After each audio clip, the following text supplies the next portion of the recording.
Mesdames, messieurs, auditrices, auditeurs, bonsoir et bienvenue sur Golasso TV, le podcast du football portugais. Ce soir, c'est un podcast spécial.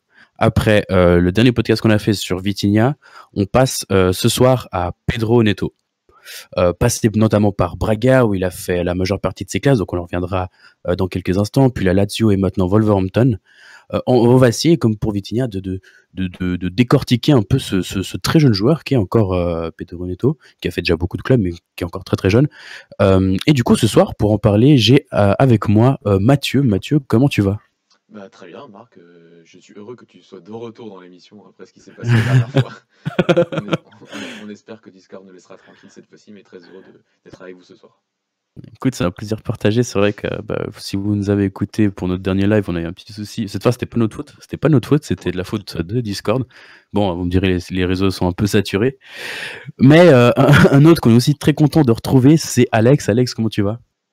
Ça va, ça va. Donc, tranquillement, bien content de parler de ce joueur que j'adore et bien content d'être encore une fois avec vous trois. Donc, comme vous l'avez compris, on va parler de Pedro Neto ce soir, un joueur que vous adorez tous les deux, un joueur qui est passé par ton équipe, Mathieu, et je vais te laisser en premier la parole, peut-être nous parler un peu de ce début de carrière, et cette formation à Braga, très précoce. Et je te laisse la parole en fait. Dis-nous un peu ce début de carrière, ce qu'il en est. Bah, à l'âge de 16-17 ans, il intègre sa formation continue. Voilà, il est en U17 lors de la saison de 2016-2017. Donc il intègre les U17 de Braga. On n'avait pas encore le centre de formation à l'époque, donc c'était encore une classe d'âge normale, sans le centre de formation de Braga qui ouvrira en août 2017. Et donc lui il fait sa saison, une très grosse saison en jeune. Déjà, on voyait à l'époque d'immenses qualités de percussion et de vitesse qui étaient très très impressionnantes. Il fait une saison avant d'intégrer, après les U19, l'équipe B puis l'équipe A, où il fera 2 matchs jusqu'à la fin de la saison. Il était à une quinzaine de buts en quelques matchs avec les U17. Et, et donc, il n'avait pas encore de contrat professionnel. Et c'était déjà une époque Mhm. où Braga, c'était plus compliqué de faire signer ses joueurs en contrat professionnel puisqu'il n'y avait pas le centre de formation. Il n'y avait pas encore comment dire, il n'y avait pas d'arguments vraiment forts pour faire signer en pro des jeunes talents comme Pedro Neto, d'immenses talents comme Pedro Neto. Antonio Salvador, notre président, avait réussi avec Trincão une année auparavant, mais ça avait été très Mhm. compliqué. Et pour Pedro Neto, ça avait été aussi très très très compliqué, puisqu'il avait notamment été courtisé par le FC Barcelone et par Arsenal à l'époque. Et moi, j'ai toujours pensé que il signe son contrat pro vers mars 2017. Et juste après, il commence à intégrer un peu l'équipe B puis l'équipe A. Et il a ce premier match en mai 2017. Donc c'était l'avant-dernière journée face au Nacional de Madère à domicile et il rentre pour les 15 dernières Mhm. minutes de jeu et il marque ce fameux but c'était beau parce que, enfin, en tant que supporter Braga, c'était très beau parce qu'il remplaçait Alan. C'était le dernier match d'Alan au municipal à l'époque et on avait l'impression que, on sait qu'aujourd'hui les jeunes joueurs bien évidemment restent pas super longtemps, mais on avait l'impression d'avoir un petit passage de témoin entre la légende qu'est Alan à Braga et le jeune joueur qui était Bien Pedro Neto sûr. à 17 ans.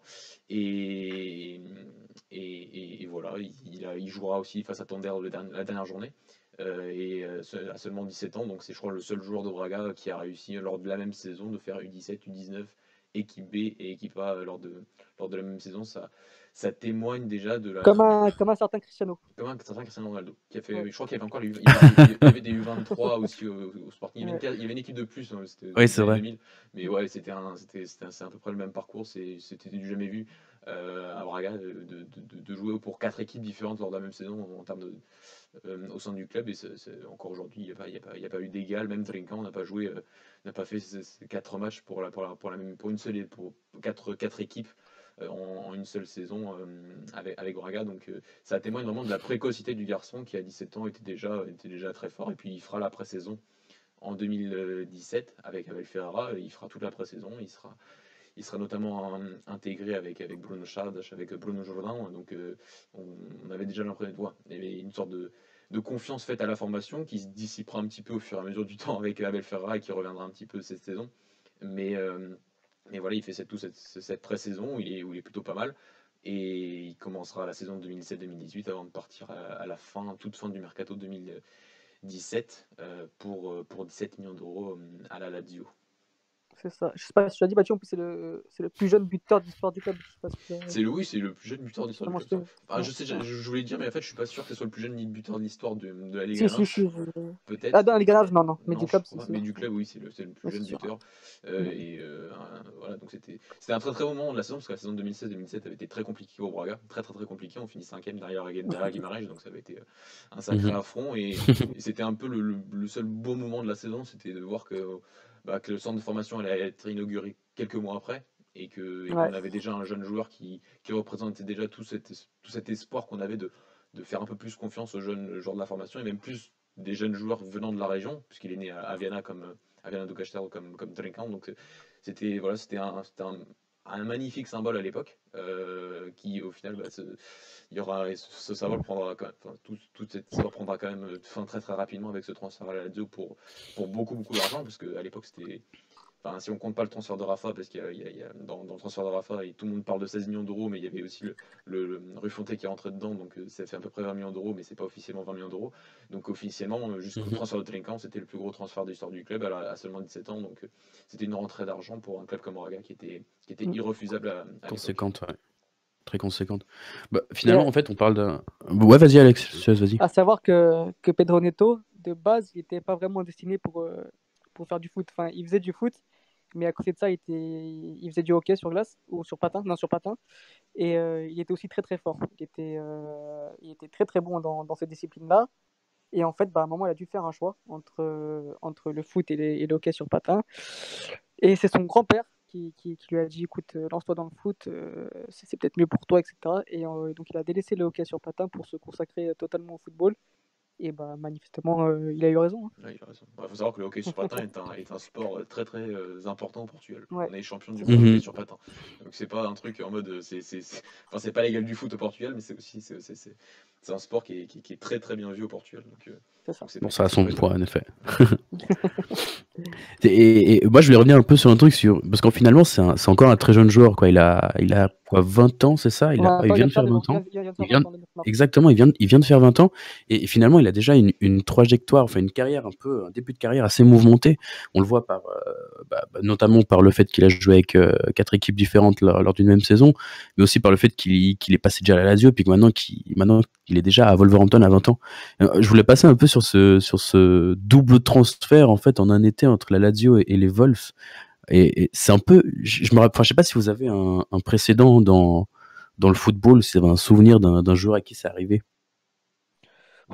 Personnellement, non, mais après, on sait, voilà, ça a été encore une petite magouille de Jorge Mendes. Voilà. Après, je ne connaissais pas les liens qu'il avait avec la Lazio, donc ça m'a bien surpris qu'il soit parti comme ça à la Lazio de Rome. Mais déjà, c'est un joueur qui je ne sais pas si tu l'as dit, Mathieu, mais qui a failli partir au FC Barcelone alors qu'il avait à peine 17 ans, qu'il n'avait jamais joué avec les pros. Donc, il était tout proche d'un départ. Vraiment, les valises étaient déjà faites pour partir à Barcelone. Et c'est le président de Salvador qui l'a un peu sauvé. Et ensuite, bah voilà, comme dit Mathieu, il te fait sa fin de saison alors qu'il a à peine 17 ans à Braga, il te fait la pré-saison et d'un coup, il part à la Lazio de Rome. Donc, c'est pour moi le déchet de Jorge Mendes. Enfin, ça a été c'est encore que Ruben Neves parte à Wolverhampton en D2, ça m'a un peu surpris, mais bon, allez, c'est pas grave. Mais briser une carrière comme celle de Pedro Neto à tout juste 17 ans, alors moi je pense que s'il serait resté 2 ans de plus à Braga au lieu d'être parti à Lazio, il serait parti pour un montant de transfert de 30 millions, voire plus. Et voilà, ça a été 2 ans de perdu pour lui. Et ensuite, oui, là, ce transfert, c'était à Wolverhampton pour 18 millions d'euros, mais c'est bien pour lui parce que je ne sais pas s'il aurait joué à la Lazio, mais voilà, ça a été 2 ans de perdu pour ce jeune crack qui je pense qu'il serait resté 2 ans de plus à Braga. Il serait parti aujourd'hui pour être 50 millions dans un top club. Si je peux rebondir sur les propos d'Alex, il est souvent transféré. Il a été transféré à l'époque avec Bruno Jordão, qui a été lui-même aussi retransféré à Wolverhampton et qui joue avec les U23.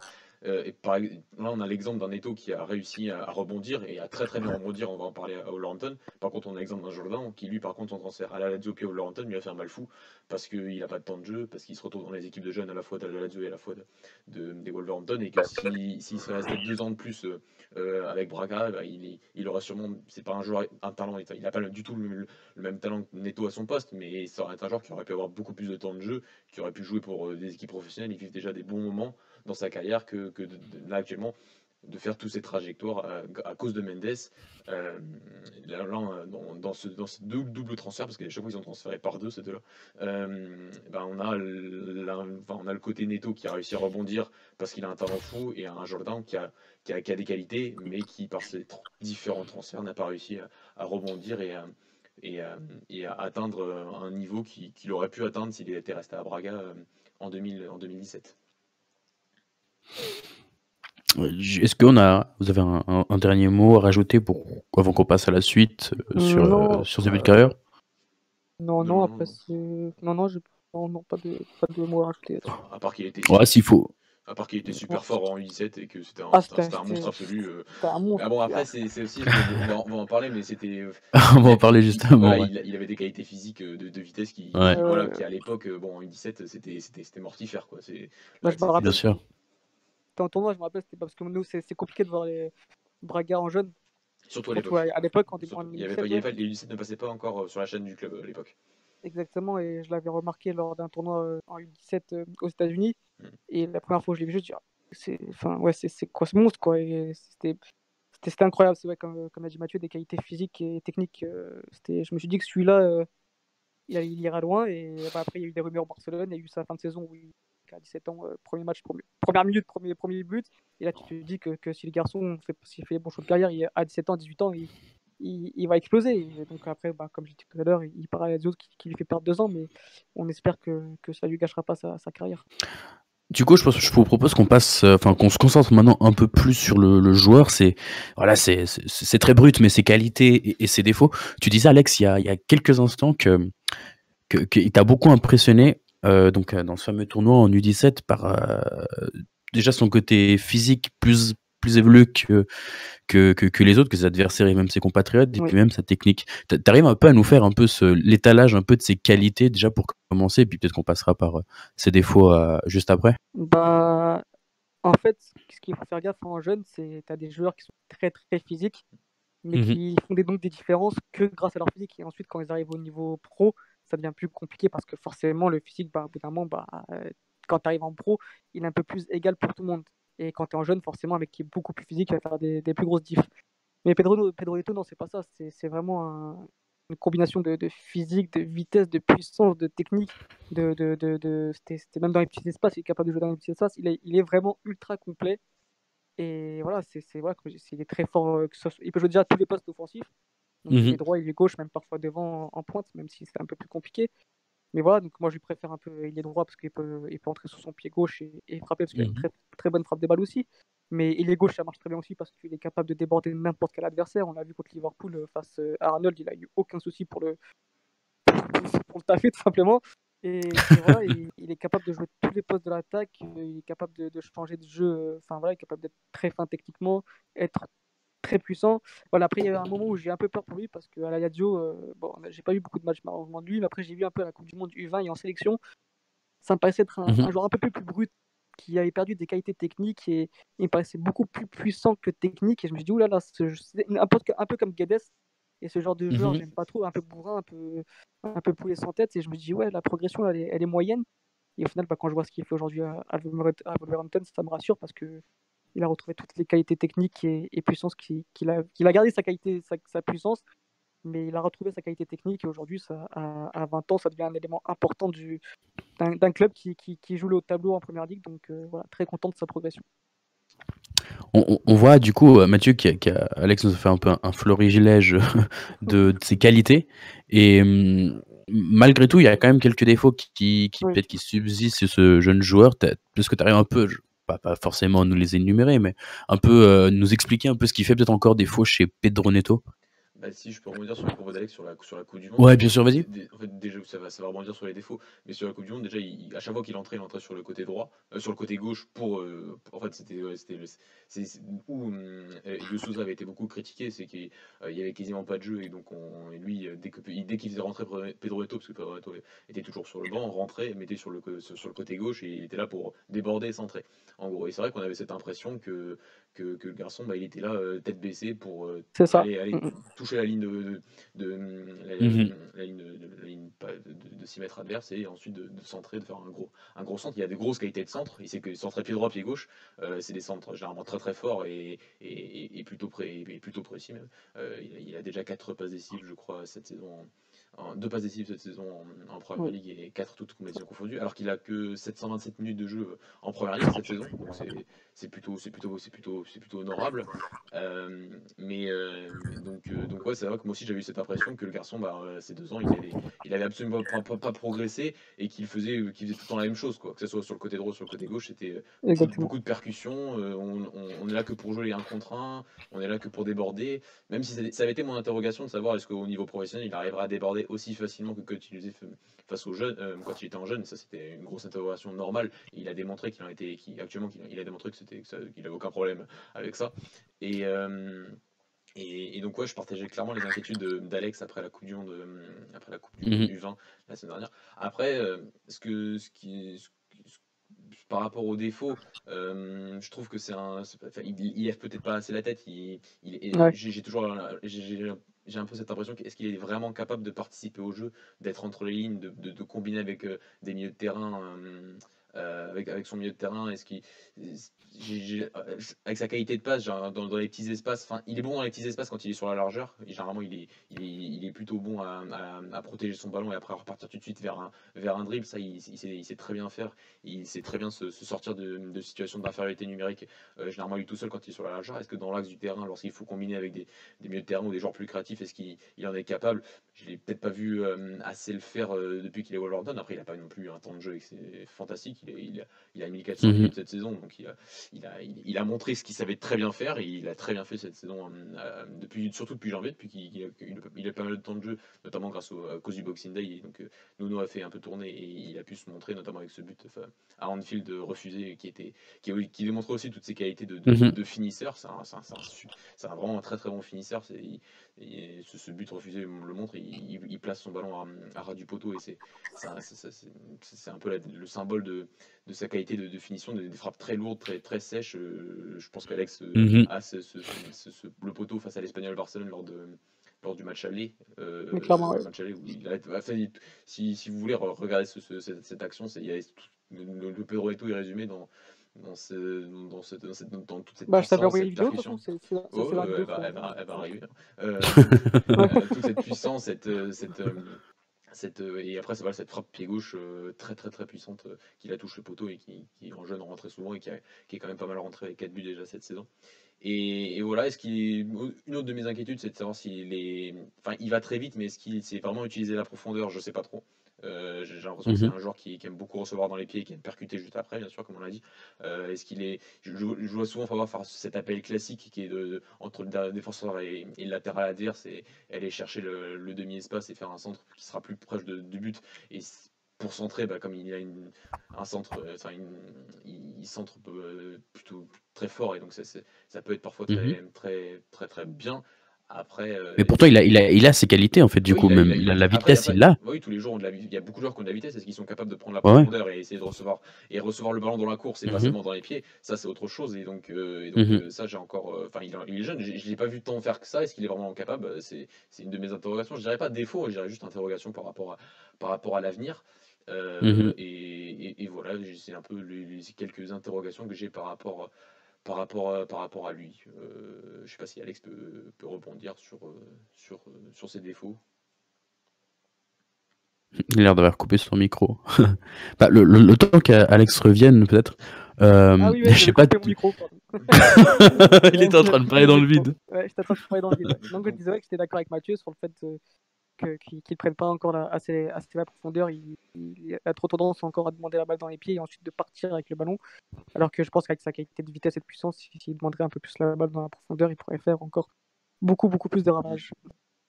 Parce que Mais ouais, niveau c'est finition, fort. il est très fort. Oui, C'est un peu je comme comprends. Tolenka, on sait on a formé deux ailiers qui sont pas que des ailiers qui centrent, mais c'est des ailiers qui dès qu'ils se trouvent dans la surface ou qui sont aux abords de la surface, que ce soit devant la surface ou à l'intérieur, ils sont forts. Ils ont pas de problème de finition. S'il fallait noter sur 5, ils sont faciles 3,5, 4 niveau finition. Bah, Donc, là, par exemple, si on prend au niveau des stats, bon, il a en tout, il a 35 matchs joués, 1450 minutes en tout, hein, si je prends toutes les compétitions confondues, 4 passes décisives, 4 buts. Niveau stats, c'est c'est- pas si mal que ça. oui, surtout qu'en début de saison, il rentrait beaucoup en cours de match. Ouais, Il ouais, faudrait voir toutes ces titularisations. Il y en a pas tant que ça, il y en a il quand n'a même pas des masses. quelques-unes. Mais, ouais, c'est aussi ce qui est intéressant par rapport à lui, c'est qu'il joue dans un système qui est quand même tactiquement plus compliqué à appréhender que ce qu'il avait connu à Braga.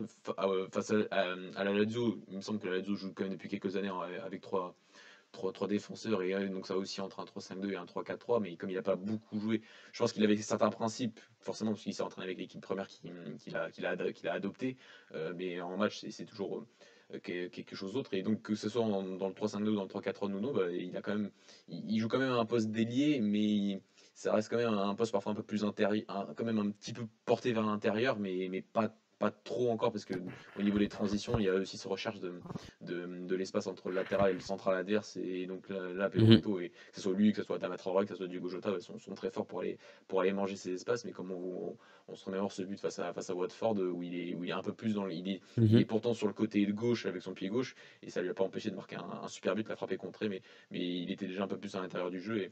Et donc c'était aussi quelque chose que je trouve qui est intéressant depuis qu'il est chez les Wolves, c'est qu'il ne joue pas dans un pur rôle d'ailier ou dans un rôle même de piston. Il est vraiment dans un rôle à la fois entre un milieu offensif et un ailier. Et je trouve que ça, c'est quand même une progression intéressante dans son développement tactique.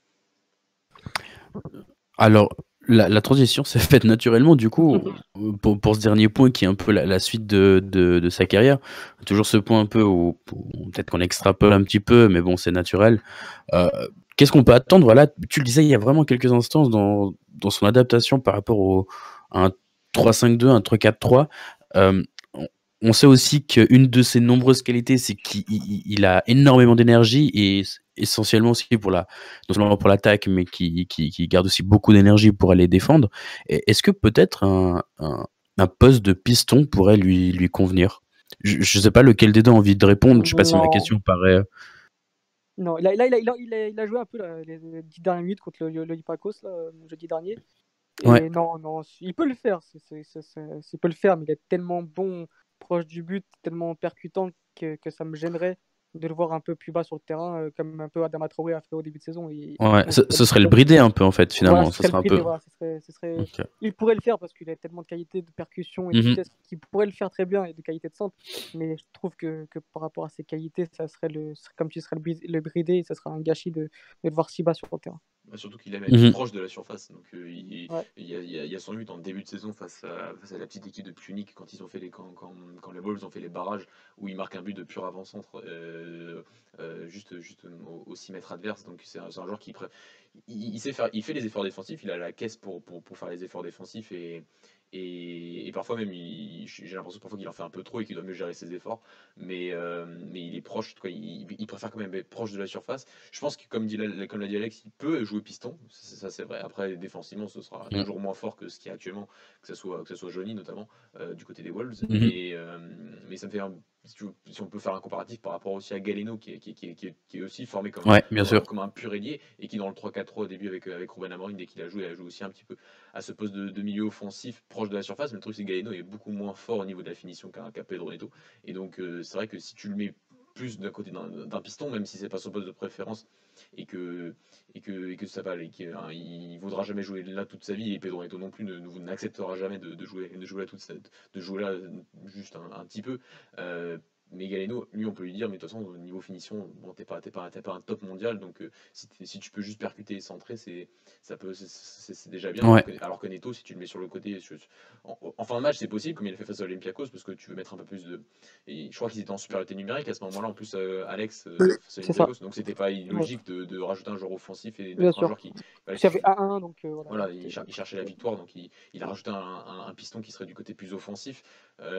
Mais il préfère tellement vraiment, ouais, c'est trop le brider de ne pas le mettre un peu trop, de ne pas le mettre autour de la surface de réparation. Et c'est là où il se sent clairement le mieux. Euh, On a gentiment fait le tour finalement. Je sais pas si vous avez encore quelque chose à rajouter. Moi aussi, par rapport Ouais. à l'année prochaine, par exemple, parce que là, il a déjà pas mal de temps de jeu à peine Mhm. 20 ans dans un bon club de première ligue. Et je pense que j'aime pas trop les certitudes, mais je pense que l'année prochaine, il sera un bon titulaire parce que je ne vois pas Diogo Jota ou même Adama Traoré continuer une saison de plus. Je pense que l'un des deux va sûrement partir. Et je vois très bien Mhm. Pedro Neto prendre la place d'un des deux, clairement. Alors, Et dans une certaine idée de continuité, bah, du coup, je vais te donner la parole tout de suite, Mathieu. Euh, Après les Wolves, si saison suivante, comme nous le dit Alex, il y a une potentielle place de titulaire, ou même de bon titulaire qui s'ouvre, qu'est-ce qui peut encore s'ouvrir à lui par la suite, la Première Ligue, l'Espagne ou que sais-je, en fait, finalement? s'il continue comme ça, quand on voit la progression d'un Adama Traoré ou d'un Diogo Jota aux Mhm. côtés de Nuno et dans ce schéma de jeu-là, quand on voit c'est sa première saison à plus de 35 matchs, donc il a la confiance de son coach et en plus il démontre à 20 ans, oui, il a 20 ans maintenant, Ouais. qu'il a tout à fait, qu'il démontre quand même de la maturité vis-à-vis de ce système.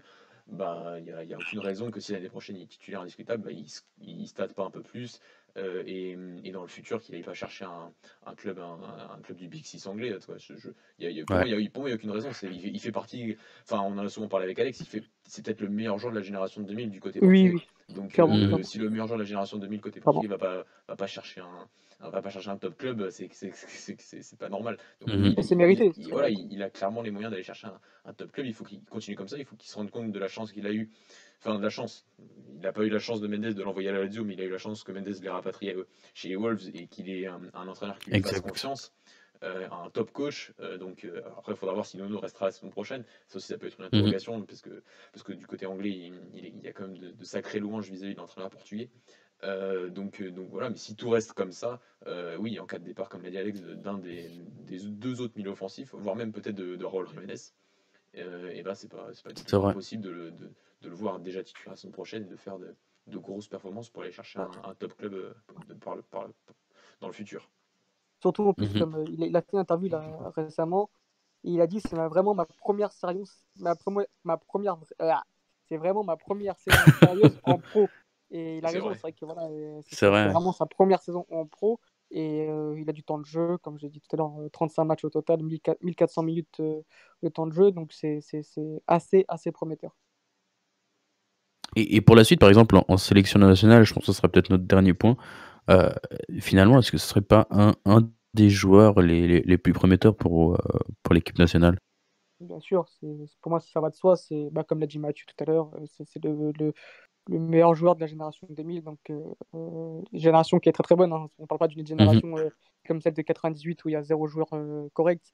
Là, on parle d'une génération qui comprend donc Fabio Vieira, Vitor Ferra, Rafael Camacho, Romario Barro, Thiago Dantas. Ramos. Enfin, Mhm. c'est vraiment une excellente génération. Et c'est Pedro Neto le meilleur. Donc, oui, je pense que en plus, il joue à un poste où, au Portugal, on n'est pas tant fourni de ça, hein. Enfin, en tant qu'ailier, C'est ça. À ce poste d'ailier ouais, voilà, je te laisse finir, Mathieu, vas-y. c'est surtout à ce poste d'ailier droit où on se pose quand même depuis presque 2 ans la question de savoir qui mettre à ce poste parce qu'il n'y a plus Gelson Martins, Mhm. Bernardo Silva, enfin on aimerait le mettre autre part donc c'est pour ça, mais il y a eu Bernardo, on a pensé même à Jean Félix de se mettre sur le Mhm. côté pour le mettre sur le terrain, mais il serait jamais sur ce côté droit, donc c'est un profil actuellement qu'on n'a pas, qu'on pourrait avoir dans le futur, enfin dans le futur un peu plus lointain avec des 2002, des 2003, mais du côté actuel, si en plus c'est un joueur qui fait une top saison, enfin qui fera peut-être sûrement la saison prochaine une top saison en première ligue, il y a aucune raison qu'il soit pas appelé en sélection parce que c'est un profil qu'on n'a pas actuellement à ce poste d'ailier droit. Ouais, c'est exactement ce que je pensais Même aussi. il est C'est gauche, hein. finalement là. Enfin, il peut très bien. Enfin, je Oui, dis, il peut jouer aussi. Oui, je trouve que il est gauche, hein. il y a Il est plus meilleur en ailier droit, oui, c'est il est sûr. meilleur en ailier droit. Enfin, il a été formé là. Ouais. Il peut jouer ailier droit. En fait, le fait qu'il puisse jouer ailier droit et ailier gauche est déjà quelque chose très intéressant dans un groupe pour une compétition internationale. Surtout que l'Euro est reporté à 2021 aujourd'hui. Mais oui, il peut jouer sur les deux côtés. Mais je trouve que c'est plus sur le côté droit qu'on a des problèmes plus que sur le côté Ouais. gauche. Moi, sur Mhm. le côté gauche, on a. Ah, bah, tu vois, j'aurais pensé à l'inverse. qu'à la limite, au côté droit, on a quand même Trincão encore, à la limite. Ah oui, il y a Trincão qui. Oui, mais Trincão va Tu vois. arriver encore. Oui, c'est vrai que s'il y a Trincão qui arrive, on sera plutôt rempli. C'est C'est ça. vrai qu'il y a Guedes qui actuellement fait des saisons, enfin, sort de deux saisons moyennes. Donc ouais, au final, Ouais. il peut remplir les deux postes et cette polyvalence, au final, est plutôt très intéressante. C'est ça. Bon, au final, que des casse-têtes qui vont arriver, mais des bons casse-têtes. C'est des bons casse-têtes, comme j'aime les dire. Ouais. Mais écoutez, ouais. J'avais une question Dis-nous. pour Alex. Qui est le meilleur entre lui et Trincão? Oh. Parce que c'est dur. Parce que c'est dur. En fait, c'est même pas, tu peux pas les comparer, Ouais, étant donné que c'est deux styles différents. Trincão, c'est plus un meneur de jeu excentré. Il est plus élégant, Trincão, c'est vraiment l'élégance, la technicité, C'est vrai. la vista, alors que Pedro Neto, c'est la puissance, c'est la percussion, etc. Après, qui est le meilleur, qui a plus de qualité pure? Moi, je prends plus de plaisir à avoir joué un Trincão, par exemple, mais... Qui ira le plus loin? C'est vrai que c'est dur à dire. Mais le meilleur, je sais pas, parce que les deux sont extrêmement forts et c'est dommage que Braga n'ait pas pu jouer avec les deux, vraiment. Ouais, et du coup, ton préféré entre les deux, Alex? Du coup, c'est pas forcément le meilleur, mais du coup, Mon ton préféré. c'est Pedro Neto, parce que c'est vraiment lui qui m'a tapé le plus dans le direct. En fait, dès que je l'ai vu jouer en U17, j'ai fait waouh, alors que Trincão, c'était pas forcément le cas. Trincão, ça a été plus une progression, comment dire, voilà, constante. Alors que Neto, ça a été direct, en fait, ça a été le coup de foot limite. Et donc voilà, mon préféré, c'est plus Pedro Neto. Après, Mathieu, je sais pas, toi.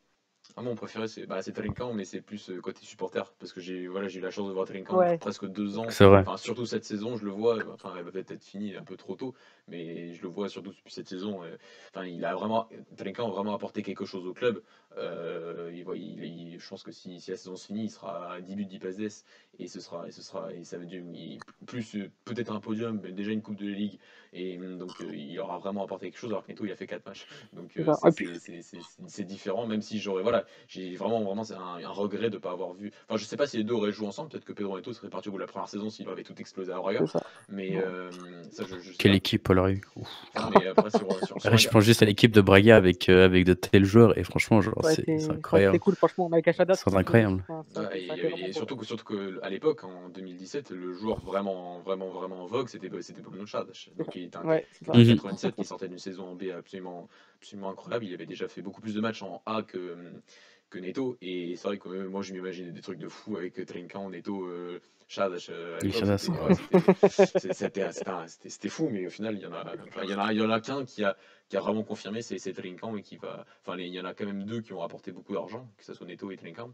Chadas a failli rapporter 25 millions d'euros, mais ouais, en tout cas ça témoigne quand même du vrai investissement au niveau de la formation du côté de Braga. Et déjà, il y avait déjà une pensée sur la formation qui arrivait déjà avant le centre de formation, parce qu'il y avait Braga fait quand même champion junior en 2014, donc il y avait déjà cette volonté de ne pas arriver avec le centre de formation avec des équipes moyennes, loin de là. Et en plus, quand on voit les équipes actuellement, vraiment le club a vraiment progressé là-dessus. Et juste pour finir, d'après le directeur du centre de formation de Braga, qui s'appelle José Antonio Pereira, pour lui c'est Neto le meilleur. C'est lui qui c'est lui qui l'a depuis tout jeune, parce qu'il est vraiment arrivé très jeune aussi à Braga. C'est lui qui l'a plus tapé dans l'œil. Il a eu plus de fierté à l'avoir fait signer en professionnel. C'était Pedro Neto. Ouais, ça m'étonne pas, vu tellement il est complet, ça m'étonne pas qu'en fait qu'il soit considéré comme le meilleur, c'est clair. Mais bon, c'est bien pour le foot portugais. Et pour finir, moi là-dessus, si je dois conseiller un joueur à suivre vraiment, c'est Pedro Neto, surtout au niveau de la génération 2000. Je pense que c'est un joueur qui ira très très très loin. Entièrement d'accord. Mais écoutez, les gars, je pense qu'on a fait 34 bonnes minutes. On est plutôt bien, on est régulier, ça c'est plutôt bien. On est constant. Je sais pas si vous avez un dernier mot à dire, une dernière folie, ou bien si vous voulez qu'on s'arrête là et puis qu'on rende l'antenne gentiment.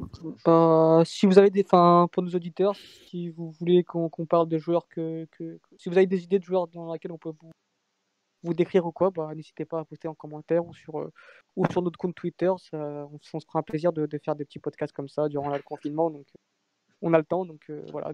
Si vous avez des joueurs que vous voulez en savoir plus sur un joueur, bah, dites-nous et on aura un malin plaisir, on fera un malin plaisir à vous l'expliquer.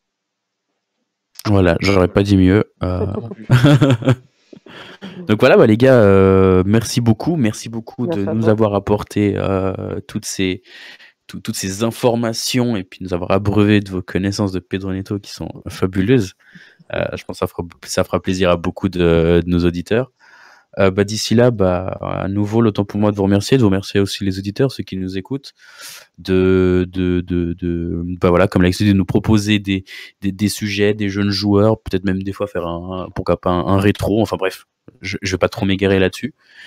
Et puis voilà, bon confinement si vous nous écoutez depuis la France, la Suisse ou je ne sais quel pays. Lavez-vous les mains. Alors, tous dans la même mouise. Lavez-vous les mains, restez chez vous et voilà. C'était le moment.